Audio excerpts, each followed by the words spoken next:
Hello and welcome back to the Watchmaker's Apprentice. My name is Garen Fraze and there's always more to learn about watchmaking, so I will always be an apprentice. Today I wanted to take a break from the normal conversational style content that I've been doing on this channel, and I wanted to share with you guys the process of setting up my new workshop that I'll be creating content and repairing watches out of in the future.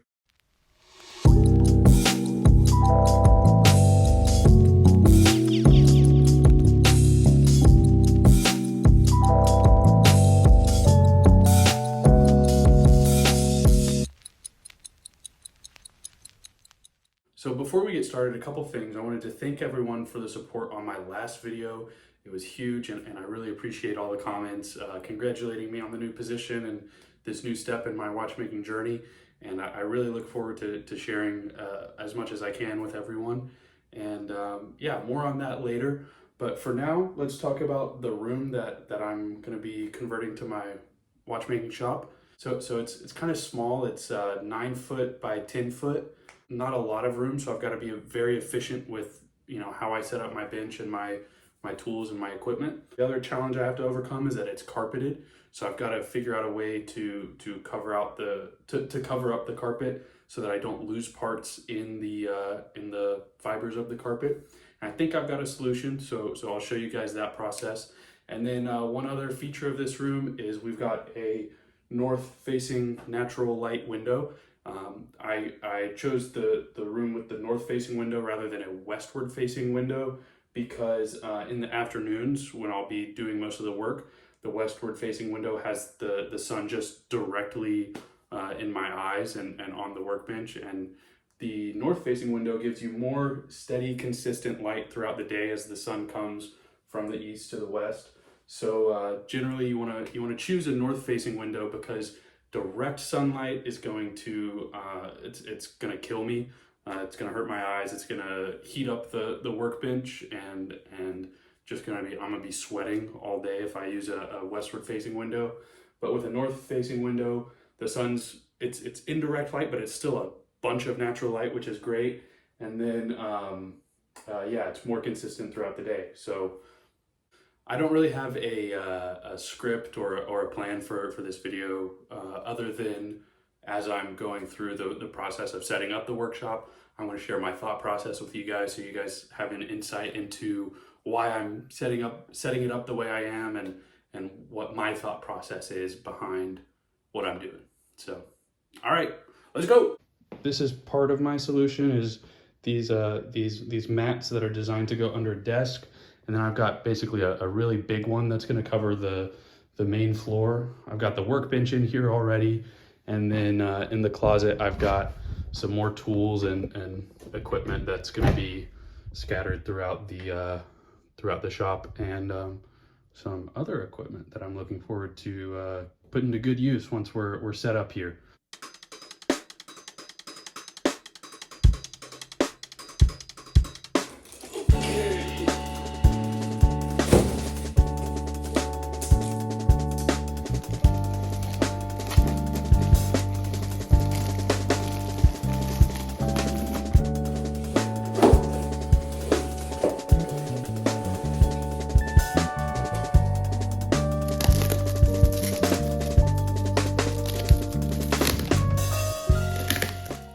Okay, so because this thing does not reach all the way to the end of the floor, I have to decide which side I should put it towards, or if I should just leave a little bit of a gap on either side.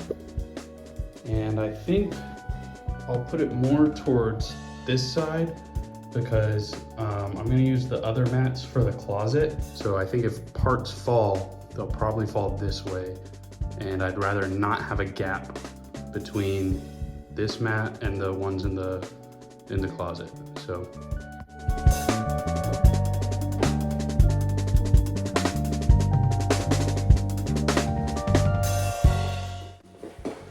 I'm realizing that this thing is going to be frustrating to get in place. Okay, because this end is curled so much from being rolled up and shipping, what I'm gonna do is take my secondary workbench, which is not currently assembled, and I'm just gonna lay it over there to try and flatten it out and hold it in place while I get the other side set.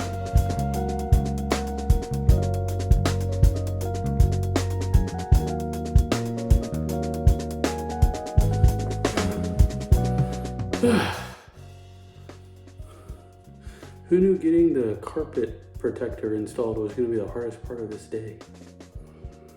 Oh, I thought it would be moving stuff. You know, heavy stuff like that workbench that I just moved.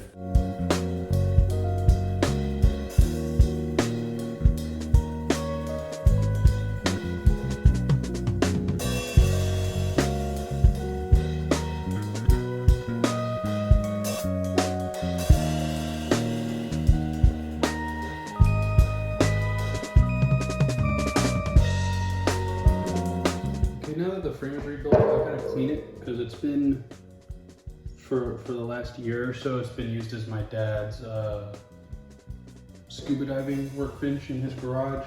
So it's got quite a bit of dust on it, and obviously for a watchmaking workshop, that's not going to be okay. So let me get to cleaning.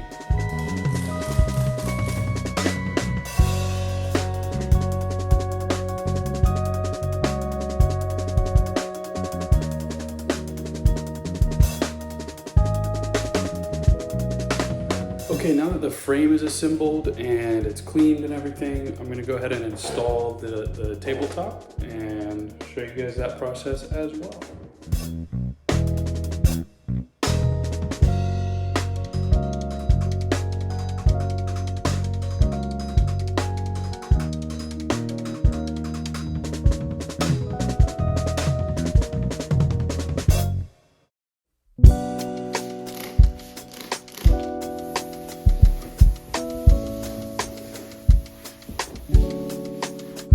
All right, one workbench in place. Let's get the other one in here.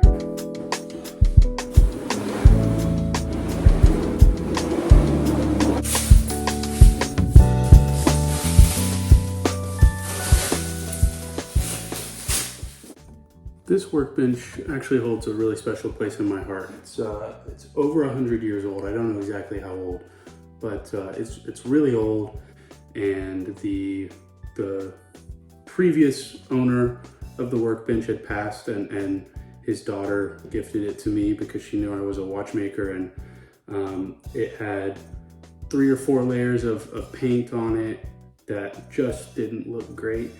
And my dad and I spent basically a whole week removing the paint, stripping it all off, sanding down all the surfaces, and staining it and restoring it. We added these guards here because the original ones had fallen off. Put this here to prevent parts from rolling off this way, and got new canvas in the catch tray here. So yeah, this one's it means a lot to me, and I'm excited to have this as my primary workbench now for all the content that I'll be making. So I'm looking forward to getting a lot of good hours on this bench. Now that I'm seeing exactly how much space I have left in this area, I might actually abandon the L-shape idea and move this guy a little farther so that I can sit at this bench and use it a little bit more effectively.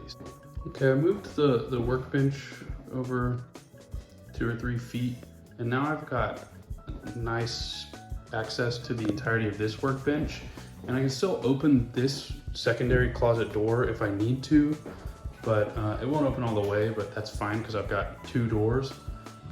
So I think this space that I can, you know, walk over or maybe even sit at this bench, that's gonna be more valuable than having access to that full range of that door. So I think that was a good move.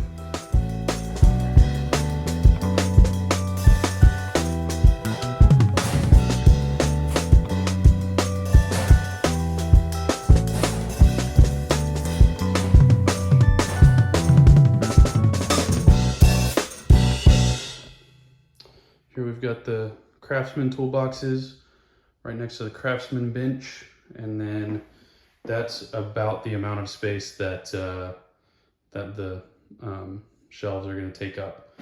Now I could slide the shelves back here, maybe, and I still have all of that, I can still use all of the shelves. You know, I can still access the back corner there. So I might end up doing that, or I might just move these guys over here. I don't know yet. Let me build the shelves first and then see what I think. Update. I figured it out.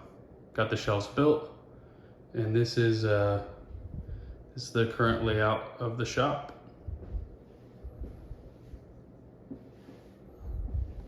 Coming along slowly but surely. I'll do some more work in here tomorrow, but for now, it's looking pretty good. So today I'm on the way to the Watch Preserve in Fort Worth to do a little meet and greet event with Nick up there. The Watch Preserve is a vintage watch dealer located in Fort Worth, and Nick is actually a graduate of the Paris Junior College watchmaking program who transitioned to being a vintage dealer. And so I'm gonna go service a watch there, explain to the people that come through the shop what I'm doing, try and spread a little bit more information about watchmaking to some enthusiasts, and advocate for Paris Junior College and the program. And then Nick has some equipment that he's gonna let me use for my shop at home, and I'll show you guys the process of setting all that up. So.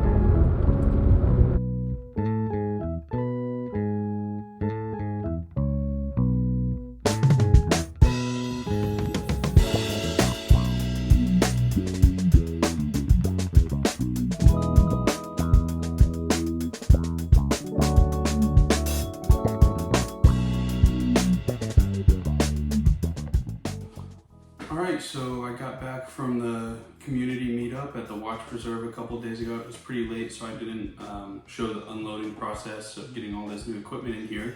But as you can see, I've got some new tools, so I'll go through all of those with you in just a second. But first I wanted to say thanks to Nick at the Watch Preserve for putting on an awesome event, and thanks to Unwind in Time, Art Deco wristwatches, and Sunflower Man watch for all being there and contributing to an awesome event, and I really am looking forward to the next one. I'll start with the big boy here. This is an Elma Solvex SE. It's a professional cleaning machine. Now, the one, I guess, disadvantage of this machine is that the head just spins. There's no ultrasonic action, so it doesn't get as clean as an ultrasonic tank would. But, we can always compensate for that with one dip and thorough cleaning with pegwood. Now, another thing to note, it only has 2 jars, but I placed an order with Jules Burrell to get those other 2 jars on the way. They should be here within a week, and then I can use this machine to its fullest potential. So that's huge. Thank you, Nick. Next up, we've got the Horia jeweling staking set. This one's missing a couple pumps and pushers, and I need to do some organization, but this is an awesome tool, an awesome addition to the workshop. Instead of a micrometric screw head jeweling tool, this one has a lever. Okay, there we go. See how I just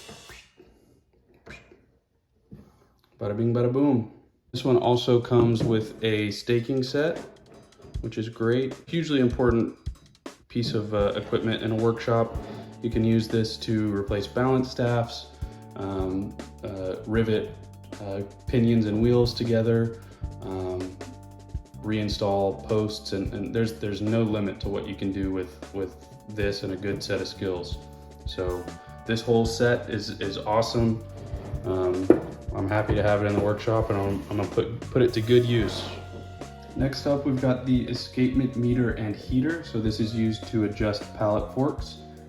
You can actually move the pallet stones in and out to adjust the efficiency of the escapement. That's a really good way to dial in your amplitude and increase your chronometry and your precision, if you know what you're doing, of course.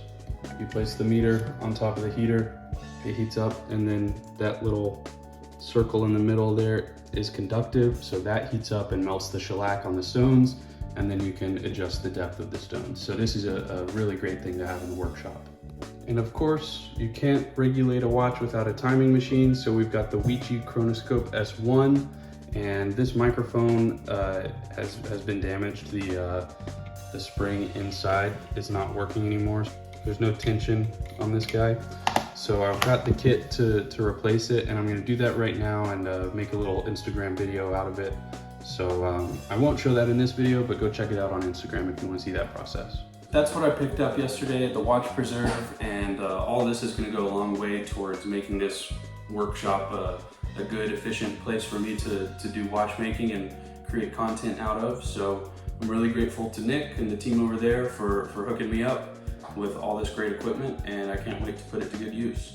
Now I've got a few more tools and pieces of equipment coming from Jules Burrell. Should be here probably tomorrow. All right, everybody, my Jules Burrell order wasn't supposed to come until 2 days from now, but guess what?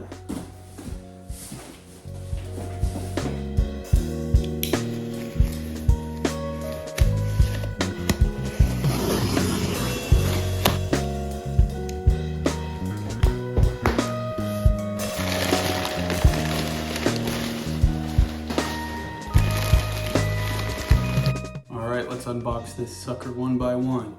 We've got the Bergeon mainspring winder set. Peel that plastic back. Ooh. All right, show you guys what I got in here. So we've got right and left-handed mainspring winders of all different sizes. So if you don't know, this is to reinstall a mainspring properly without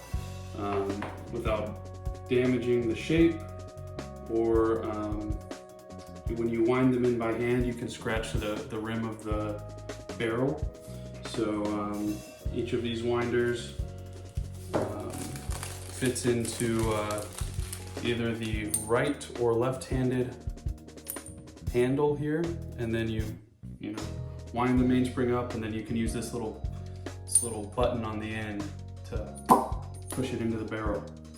Very nice, really well made. Great piece of equipment. That's a must-have in the shop, or else the mainsprings are not going to be installed properly.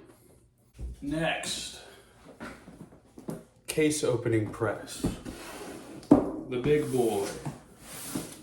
So this is for opening screw-down case backs. There's the machine itself. Okay, here's the attachments. Go. It comes with screws so that you can screw it into the table wherever you're working. Actually, for sake of brevity, I will set this up later, and right now I'll just mark it off on my little inventory sheet here. Next, what do we have? Okay, so I've got a demagnetizer here.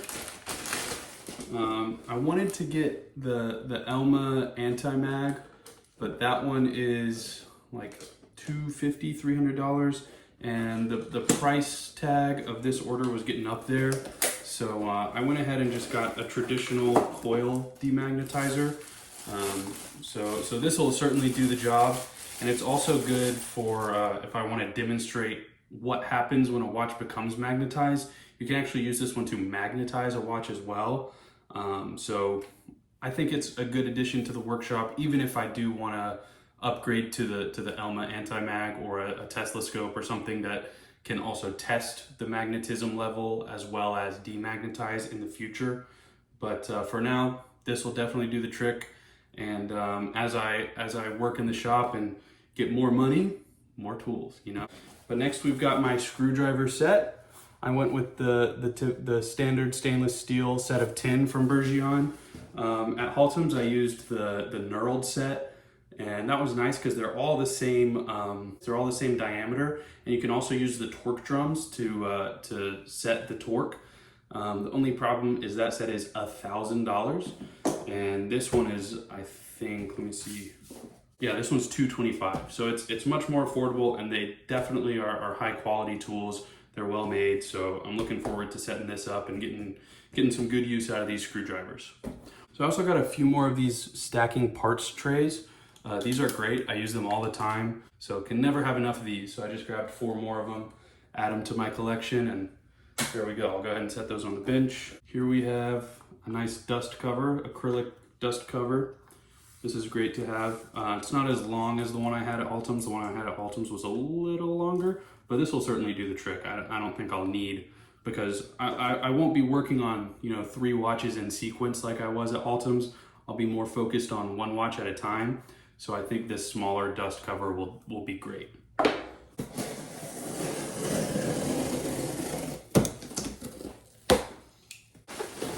This is my new bench lamp. It's got a knob here where you can adjust the brightness. You've got a USB output. It screws into the bench lamp or to the bench top.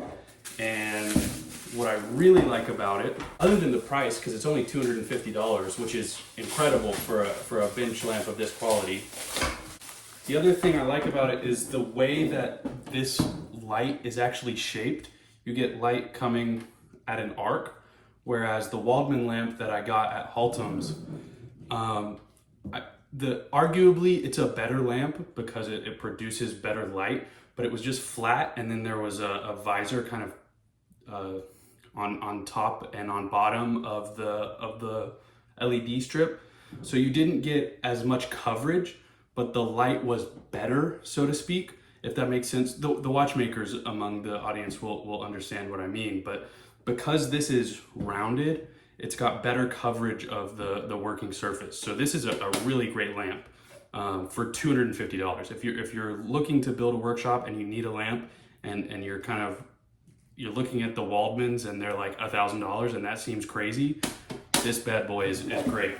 It's the ARBE Machine Manufacturing Company. You can find it on Jules Burrell. Everything that I got here today was from Jules Burrell. They're the best in the business. I love Jules Burrell. Shout out to Kyle and Carol at Jules Burrell. They helped me get in this order here way faster than I expected it. And so I'm very excited. So I'll be spending the rest of the day mostly just putting this stuff together, and then I'll show you guys the finished workshop. Of course, there's never going to be a finished workshop because it's always in a state of perpetual improvement.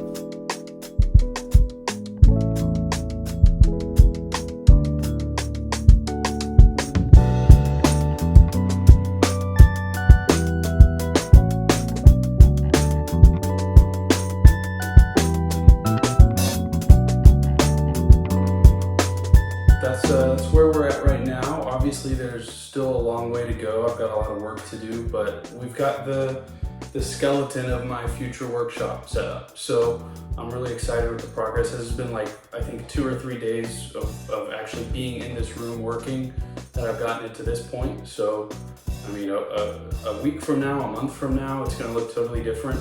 Off the top of my head, a few things that I need to add. I've got a case press for installing crystals and bezels and all that good stuff. I've got that on the way in addition to the case back removal press. The additional jars for the cleaning machine are on their way. I've got some posters to put up in here to brighten the place up a little bit.